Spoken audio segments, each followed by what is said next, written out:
Hi, everybody. So, just another kind of new thing for me today, or I guess not really new, but first time I've done something like this in a while. And I guess this is something a lot of YouTubers do these days. Minnie, come here. Come here, Minnie. Come here. Hi. Oh, hi. Oh, Minnie. All right, well, continuing on, I guess this is a thing that a lot of YouTubers just do these days. They kind of have a separate parallel channel where they talk about just random stuff or whatever. All right, take three. My dog is obviously freaked out. She doesn't know what the heck I'm doing. Anyway, yeah, so separate channel.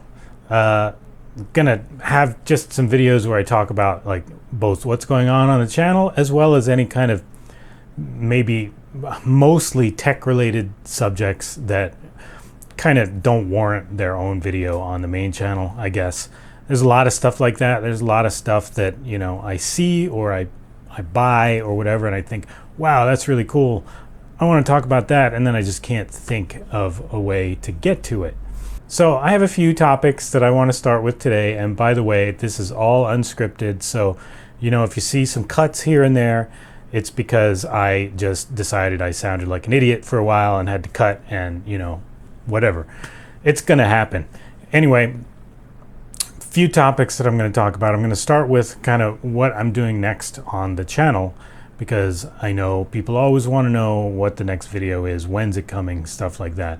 So I was thinking for a while, just off the top of my head, and this is not an original question. I'm not the first person to think this, but you guys know, or some of you know, of the 5 people probably watching this, I've been an IBM ThinkPad fan for a long time.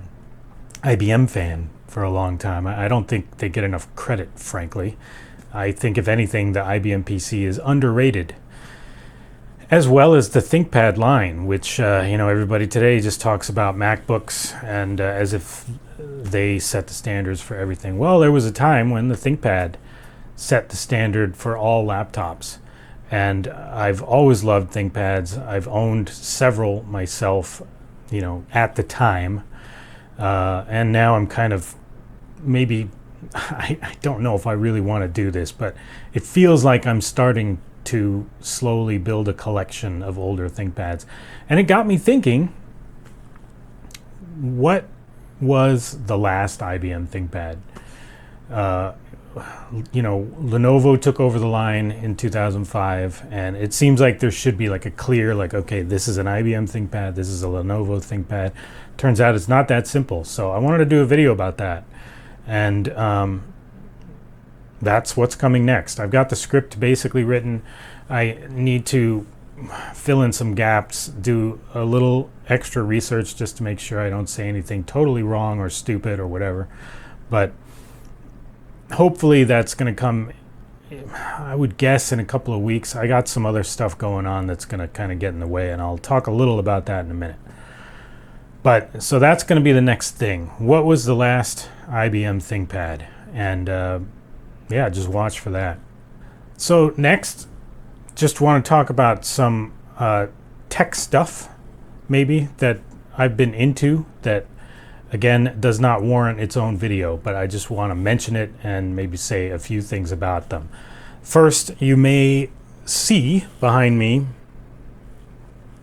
I have my Airbus controllers set up, and yeah, you can't see this, but I've got the throttle and the add-on as well behind me there. So, and yes, I'm using my phone to control the camera.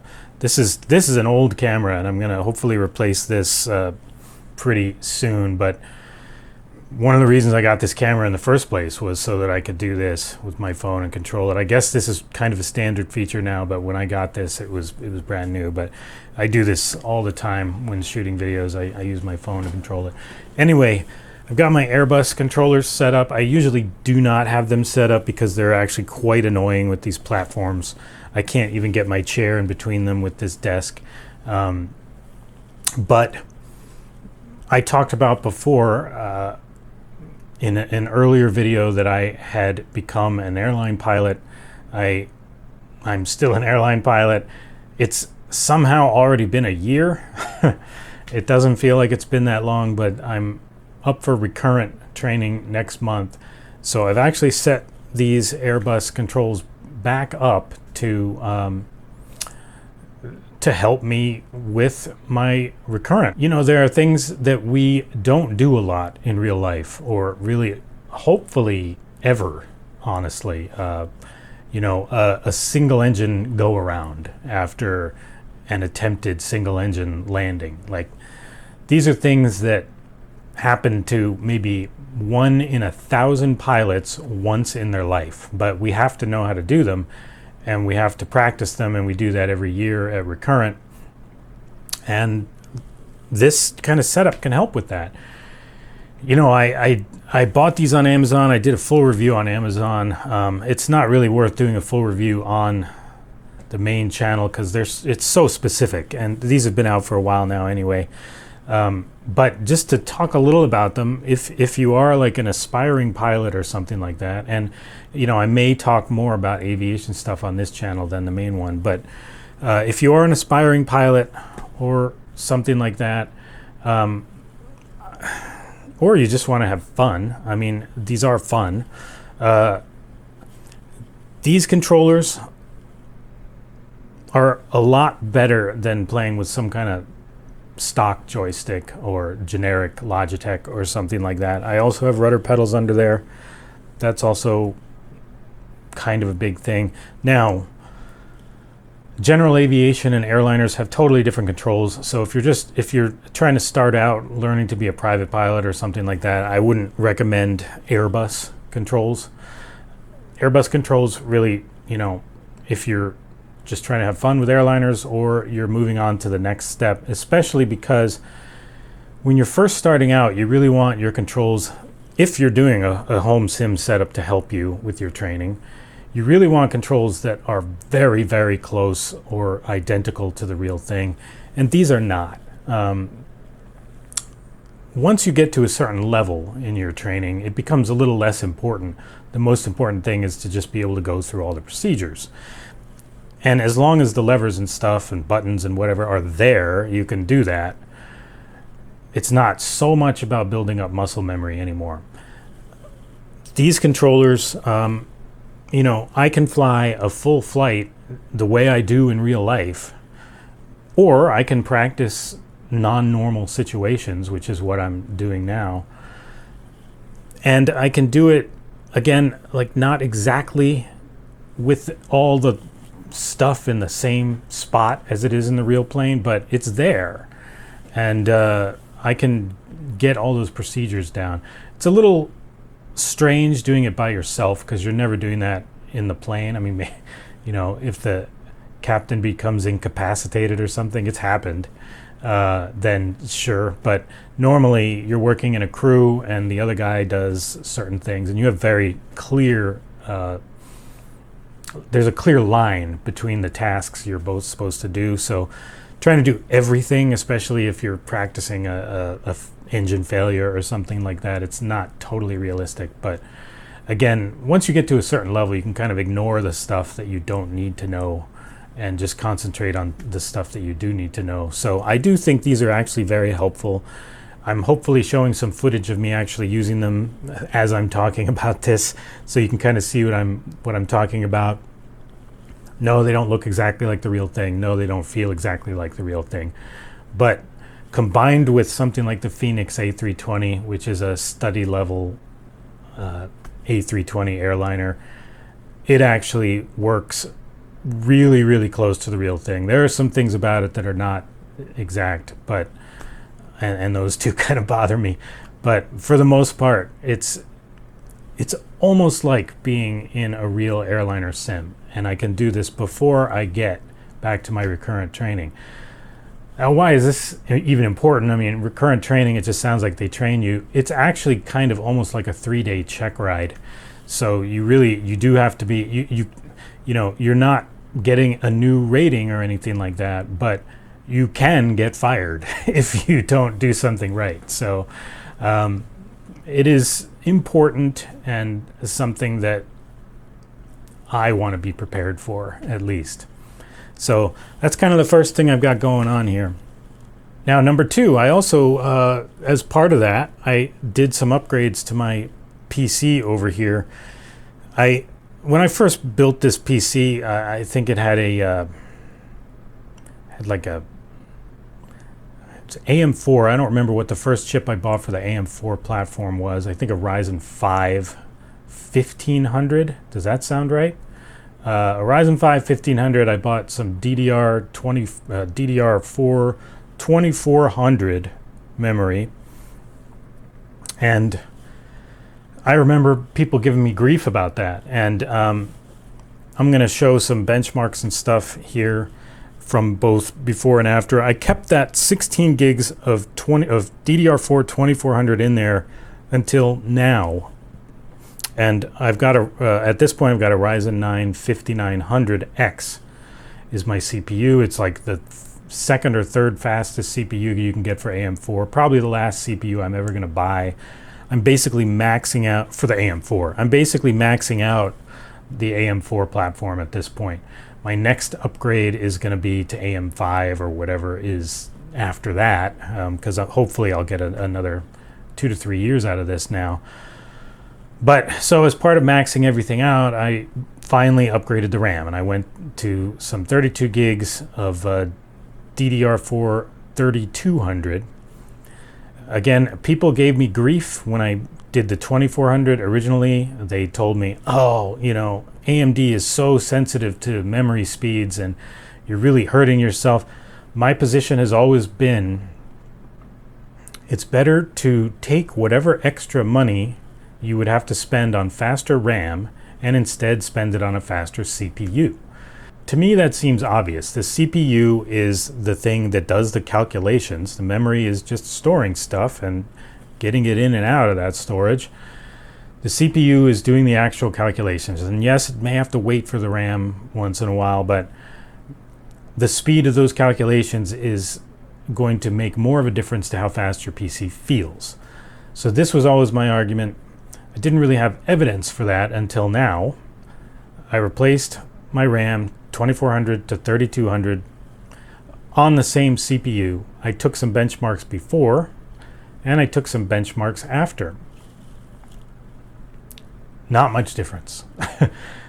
Now the memory score in Passmark did go up a bit, and it went up about as much as you'd expect, percentage wise, going from 2400 to 3200, which, let's be clear, is actually 1200 to 1600, because it's double data rate RAM. But all the other benchmarks, the overall performance in whether it's Geekbench, whether it's 3D Mark, whatever else I tried, pretty much the same. So, and I've overclocked the graphics card and stuff a little bit since then, so there's a tiny bit of difference. But come on, man. The speed of the RAM does not control the speed of your computer. If you want a faster computer, upgrade your CPU first. Take your money, and if you're building a new computer, buy the fastest CPU you can afford, and then just buy whatever RAM you can. And if you want to upgrade the RAM later, you can, but most likely your best upgrade is still going to be a better CPU later on. Anyway, so that's the second thing, or is that the third thing that I wanted to talk about? So what else? Well, I went and bought myself one of these. This is a Mac Mini. I have a good reason for this. This is the 2014 version of the Mac Mini. Still works pretty good. It's a Core i5, I think it's 2.6 gigahertz. I don't know why I said gig there. 2.6 gigahertz with 8 gigabytes of RAM. Has a 1 terabyte hard drive. And I bought it to run one very specific app, which I'm probably showing on the screen right now. It's my logging software that I have decided to use for my flight time. I didn't need to use this software. I mean, there's other software I could use, but one nice thing is it does interface with my company's own scheduling software. So, you know, their software has the actual times of blocking in and out and stuff like that, and I can just import that into this software. It's the only software that'll do that, and it only runs on both iOS and the Mac OS.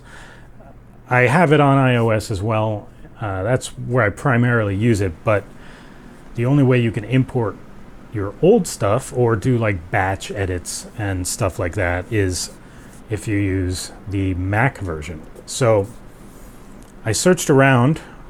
I thought, well, what's the cheapest Mac I can get that will let me do what I want?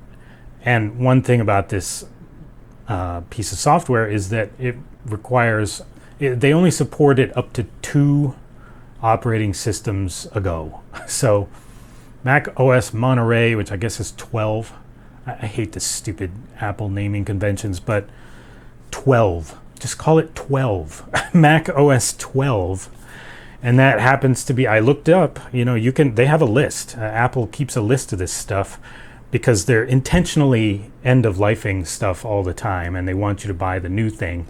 But this is the earliest Mac Mini that I could get that would still run OS 12. So I looked up prices. I also looked at like an old MacBook Air or something like that, which would give me a screen and a keyboard and whatnot.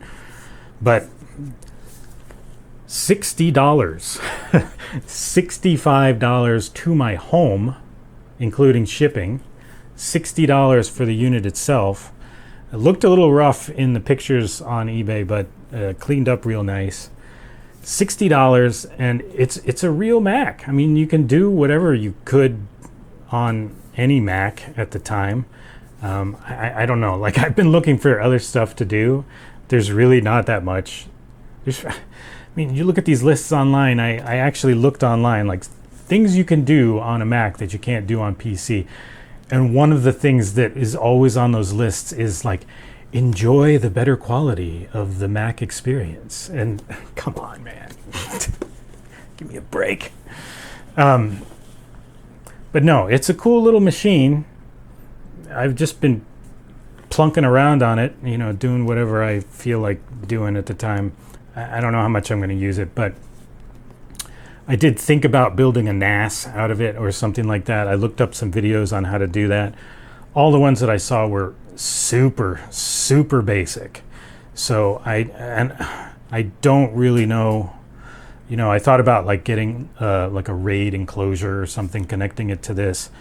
This one's only got the 1 gig Ethernet, which isn't going to be the best for a NAS. It's kind of slow by modern standards. I'm sure I'm going to have problems with running OS 12 at some point. So I probably just won't do that.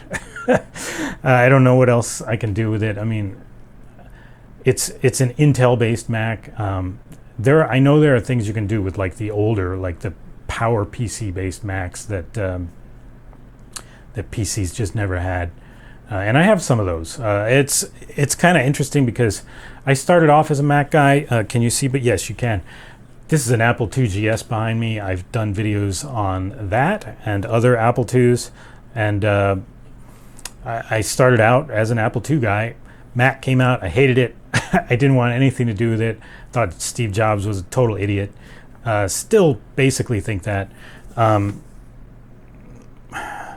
But as an early Apple guy, somehow Apple stuff just comes to me, and I've got like a collection now of Macs and PowerBooks and things like that I don't really know what to do with. But I do admit some of them are pretty cool. I mean, this thing, just holding it, it feels pretty cool, and so do some of their other computers that I have. So sometime I might do a video, some kind of video just on Macs. I mean, like, what am I going to say that hasn't been said? But I don't know. They used to have this snow design language that I really like, and nobody else talks about it. And part of that is because the snow stuff that they made was all built like absolute garbage. Like, it was plastic. They didn't know how to make plastic stuff, and it all like broke physically, like, immediately. The stuff that I have in snow is like perfect, and I want to do a video about that. So that might be the one Mac thing you see out of me. But anyway, yeah, bought this. Actually, kind of like it. Not that useful beyond the one thing I need to do. But if you're looking to just have some fun with a Mac, or I don't know, $60, go on eBay. Late 2014. I think most things would still run on Monterey. But the funny thing is, that's always sort of the cutoff with Mac prices. People always say, "Oh, Macs hold their value so well." Yeah, until they get cut off from the OS updates. If you look at the next version of the Mac Mini, the cheapest one you can get is still like $400, and that's why. So look for one that's been kind of end-of-lifed by Apple, and it will be dirt cheap. Anything, whether it's, even a MacBook Air, it's like $120. Like, I didn't want to pay even that much, but you could still use a MacBook Air these days. They're still small and light. They still, you can browse the web, watch videos. Like, Macs are not more expensive than PCs, that's for sure. Anyway. Okay, so lastly, I just kind of want to do something inspired by LGR's latest video, if you've seen that. He did a kind of retrospective on his first digital camera. He found a new example of the first digital camera he ever had, did a whole unboxing and kind of review and stuff, but he also showed some of his original photos that he took with that camera. And, they were, his photos are fine, but the quality, not that great. It was kind of an early 2000s digital camera, kind of made me reminisce about my own. And, my digital camera, which was a Fujifilm MX-1200, was quite a bit better. And I kind of wanted to maybe provide a little counterpoint to show that there were good digital cameras back in those days. Obviously not as good as now, but I just wanted to show you some photos, especially since, some of the photos that I took with that camera were kind of historical, both for myself and in general, which I think you'll see. So I've got my Picasa running here with OBS, so I can show you some direct footage. But yeah, I've never found a better photo organizing and importing app than Picasa.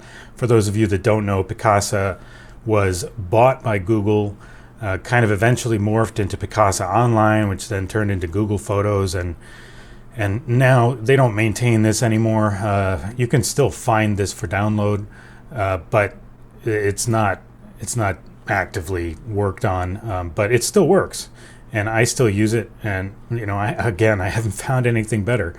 Everything, the built-in Windows thing is garbage. It's I don't know, and I don't do cloud stuff really, especially not with photos.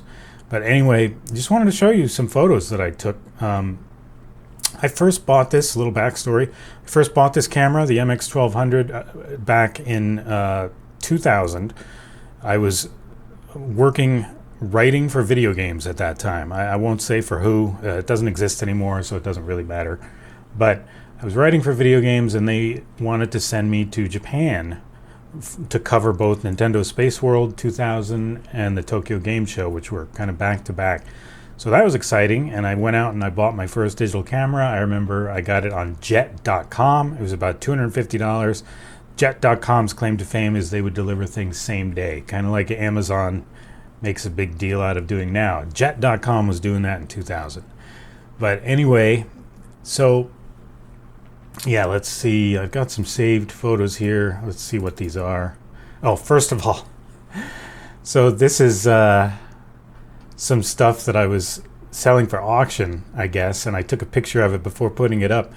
But yeah, I mean, you can kind of see the quality indoors of the camera. 1280 by 960 Fujifilm MX1200 you see over here.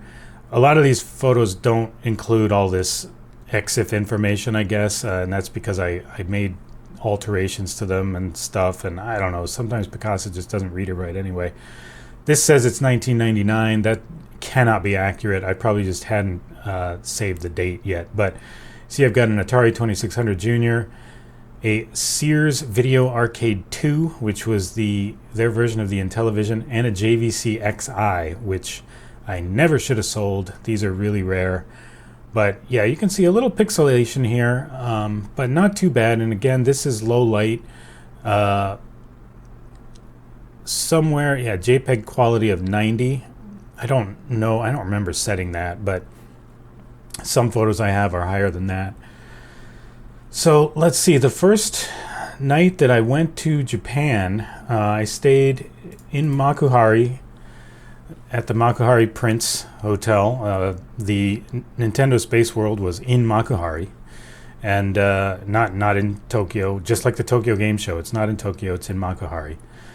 And there was a concert going on that I didn't know anything about, but I know now. It was Utada Hikaru, and she was having her Bohemian Summer Tour at Chiba Marine Stadium here. You see the fireworks going off.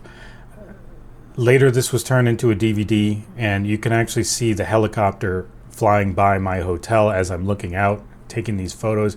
Can't actually see me, and even if you could, they'd probably darken it so you couldn't. But yeah, because every room in the hotel is dark when they show it. But yeah, maybe I'll look for that footage and see if I can just post the visual at least. I'm not going to be able to post the actual audio coming from it, but this was exciting. And again, low light, fireworks, looks pretty good, right? 1280 by 960. I shot a lot of photos on that first trip in 640 by 480 because I was just sending them back as part of articles and stuff.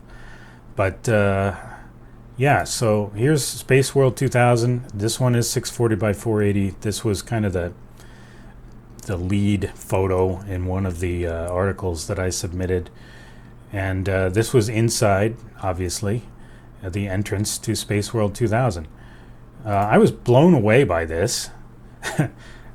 I had no idea what was coming later, but just to see all Nintendo in this giant room was pretty amazing. And you know, this is an overview of the whole place, a little bit blurry, and you can see some compression artifacts here and there, but again, I think this is pretty good for a camera from 2002. Nintendo 64, they were still advertising heavily. Do I have, let's see. No, I don't. But yeah, on the other side, they had like Game Boy Color. This was the show where they announced, do I have that? They announced the GameCube. This, I've already cropped this. I don't think I saved the original, or I probably have it somewhere. But yeah, these are the guys that came out with the actual GameCubes, or they were probably just plastic shells at that time. It was a year before they released this thing. This was August 2000. They released it in September of 2001, I believe. But yeah, it was exciting. Got to see the actual unveiling of the GameCube, and maybe the Game Boy Advance as well. They were talking a lot about the Game Boy Advance. I don't remember if it had been released yet or not. Let's see. Picture I took just walking around Akihabara, and the reason why I'm showing this is a 640 by 480 again. The reason I'm showing this is because a lot of Neo Geo Pocket Color. This yellow one, I'm pretty sure, is actually this, the same one. I'm pretty sure I bought it there, and still have it. Made a video about it a little while ago. You can check that out. This is not from the MX1200, 4592 by 2584, but this is. So let's see what's next. So here's the Tokyo Game Show. This is the sign outside, 1280 by 960, and this was just a month or so later. So I got to do those two shows back to back. It was very exciting. Although on this second trip, I do remember having little. The first trip, I was like, wow, gee whiz, everything is great. Second trip, I felt a little bit of culture shock. I remember certain things I couldn't figure out, or just kind of had trouble with in certain ways. But still, I mean, the show itself was fun. No, that's E3. Let's come back to that. Stayed in the same hotel. This is a picture I took of the sunset with my MX 1200. Looks great, I think. I mean, yeah, again, you can see compression artifacts. You can see that it had a tiny little sensor, but this is a circa 1999, 2000 digital camera at 1280 by 960 in fairly low light conditions, and I think it looks pretty good. I have photos of all the booths from that show. This is just Sony. I'll just show this one. This is the Sony booth, which was pretty impressive. They were showing off Gran Turismo A-Spec there. And again, low light. Again, you see some artifacts. That's kind of to be expected from cameras of that era, but still looks clear enough. And then here's E3. I got to go to E3 that year as well. Well, no, this was 2001, May of 2001. Still had that camera. This is a picture taken with that camera, 640 by 480. Again, just for work. We'll get back to that. And then, yeah, so this is the floor of E3, a 1280 by 960. Again, very low light.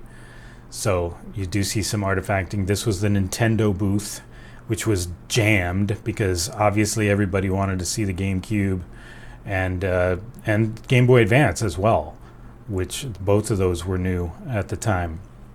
But the Nintendo booth was huge, and it was packed. And I remember E3 being not very much fun at all because of how packed it was. These are supposedly all press. At the Tokyo Game Show and Space World, if you're there on a press pass, you kind of get to cut in line. You get to go anywhere you want, and you can kind of stay out of the crowds, which Tokyo Game Show is more crowded than E3, but if you have a press pass, it's really not that bad. E3, everybody pretty much has a press pass or something like it, so you just have to stand in line with everybody else and push through these crowds, which the LA Convention Center is much smaller than the Makuhari Messe, where Tokyo Game Show is. So it was kind of a nightmare. I didn't enjoy E3 at all. Kind of glad it's gone in a way. Where was I? Yeah, so my home stereo. I don't know why I took a picture of this, but this was the configuration that I had in about 2001, and I've got my cassette deck here that I've talked about in previous videos. I've got my TAC turntable that I no longer have. I have better turntables than this now. Pioneer Laserdisc player. I've long thought about making a video about Laserdisc. I don't know what I would talk about, but yeah, these are all Laserdiscs here. I was pretty big into the format for a little while, but yeah, it looks very clear.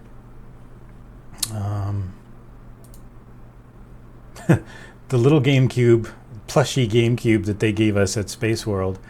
And this is my IBM ThinkPad i1550 next to it. Had this for 7 years. It finally kind of conked out on me, but I love this laptop.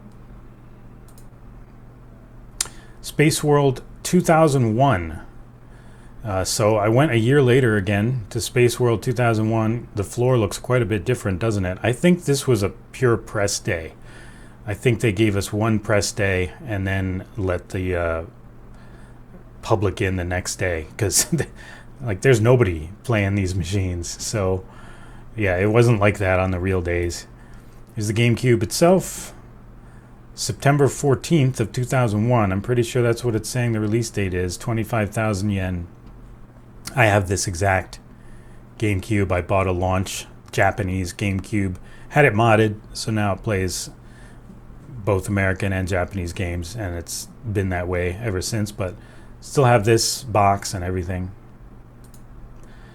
And there is this Iwata? I can't remember who this is, holding up the GameCube. Again, low light, looks great. So yeah, you probably can see down here, I have a whole section of other not videos, photos down here that I was gonna show you, but I just realized they're probably a little too dark for YouTube. These are all 9/11 photos from when I was living in New York City, and I watched that happen out my window and then visited the site afterwards.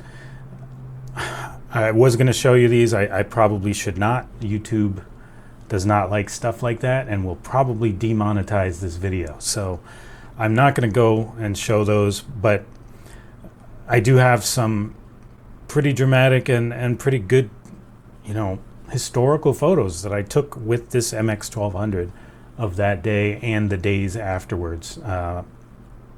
So I do wish I still had this camera, but sold it a long time ago or something. I don't know.